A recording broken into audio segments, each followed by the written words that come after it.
Good morning, good afternoon, good evening, or good night, depending on where you are in the world. Either way, hi.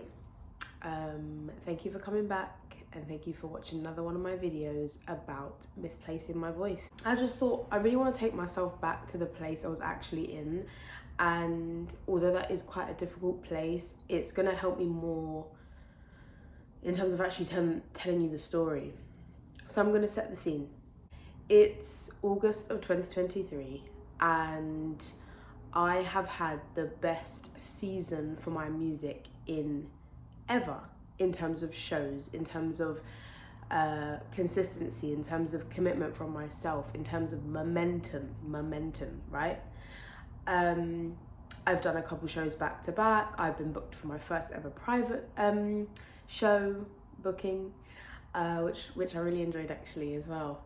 And boom, laryngitis, my friend. Not my friend. I got laryngitis. And I'd never had laryngitis before. The only reason I knew that that's what it was is because I did the whole go onto Google and type in your symptoms and hope that it's not going to be something that petrifies you. And to be honest, it did. Now, for me, I know there's different symptoms, but for me, I felt like I just had basically like a golf ball in my throat at all times, like a lump in my throat at all times. When I spoke, when I sang, when I cried, oh my goodness. Now, if you know me, you know I'm a crier. I'm a little crybaby. I love a good cry. I need a cry. Unfortunately, at this time, I had just lost two very, very dear family members. And I was going through it. I was going through it a lot. I was very emotional. I was crying every day, multiple times a day. So you take laryngitis along with grief and you throw them in the mix. You then add on top of that the fact I was performing more than ever. It was a difficult time. It was so difficult. And of course, I didn't know at first that that's what it was, that it was laryngitis. So I thought maybe I had a sore throat, maybe I had a cold, maybe I was run down. And I was doing these shows and let's just say I was making it worse. But at the time, I wasn't aware I was making it worse, because let's remember, your little babe over here is not professionally trained yet as a singer. Everything I do is from here and from here. Nothing I know has been taught to me from a college or a school of arts. I did a music GCSE when I went to school. Yeah, I didn't really do much but spin on my chair, and I think one time I sang Killing Me Softly in the hall in front of loads of other people, but I didn't learn. If I learnt anything, I can't remember what I learned. Let me say that, because I don't want to say I learnt nothing, because one day my teacher might see this and she may be very, very, very offended. Anyway, digressed. Where was I?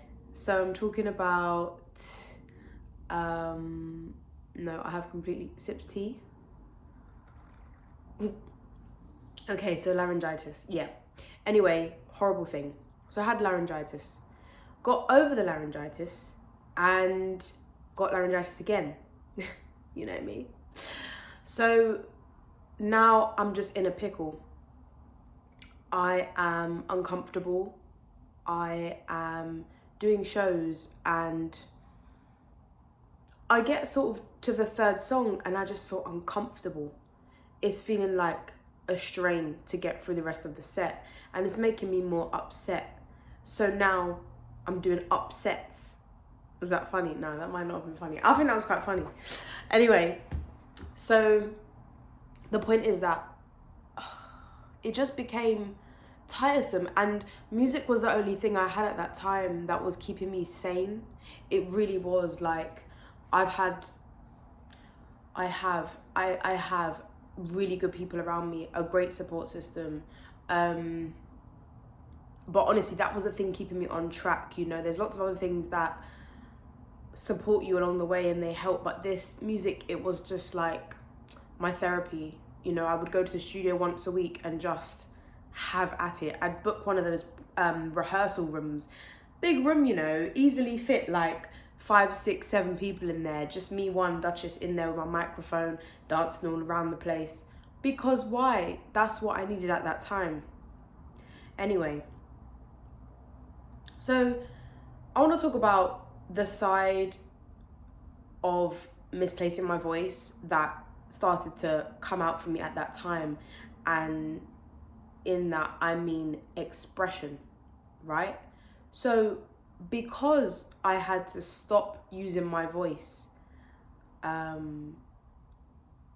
through music and singing,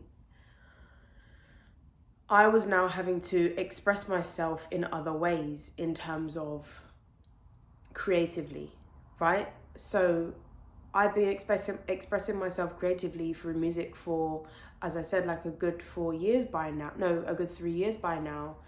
How else did I express myself creatively? Well, I had to go on a journey. I had to find out. I didn't know. All I knew was, express myself through lyrics. I express myself through get out of here, man. So, you know, and sometimes it's just need a bit of air. So I decided maybe I like to draw. Maybe I like to colour. Maybe I like to do pottery. Maybe I want to dance. I tried to find lots of other versions of expression to see if they would be an outlet for me that I would enjoy. Sure, I went to a couple of classes and sessions and things like that, but nothing really did it for me the way music does it for me. The way singing and songwriting and creatively being in that flow did it for me. And then when you look at expression in another sense of the word, of how you express yourself, I started to realize that my voice was now something I had to take a deeper look at in terms of when I'm speaking. Because I speak a lot. I am a chatterbox. I used to have the t-shirt, Little Miss Chatterbox. I'm a chatterbox. So it's all well and good me worrying about getting back to singing and when can I sing again and what's going on for me here, because by now the laryngitis had gone, but the pain was still there. And I daren't even think about singing, right? So I'd gone to the GP. I told them this was the issue, this is what's going on. They put me on a waiting list. Pause on that. So every time I tell you the story, I'm still on this waiting list, and then, you know, we'll get there. So the point is, I said, okay, expression, you know, voice. I started looking into how I talk around different people. All of a sudden, I'm realizing that when I'm with this person, I speak this way. When I'm with this person, I speak that way.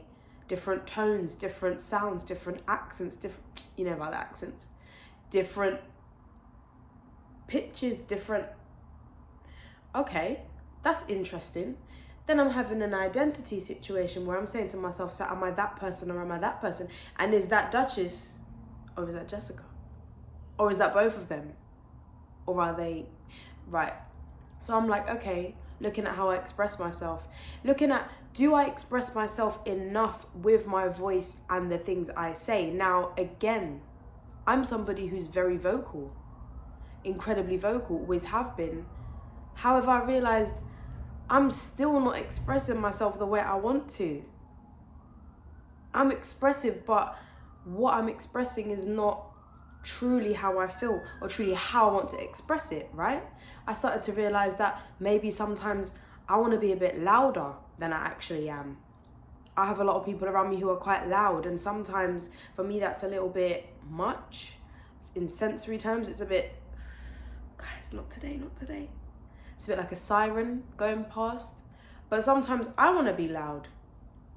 But I remember being shushed as a child, and that feeling of being shushed is so real to me and feels so physical that the thought, excuse me, the thought of being loud, see, it's coming out.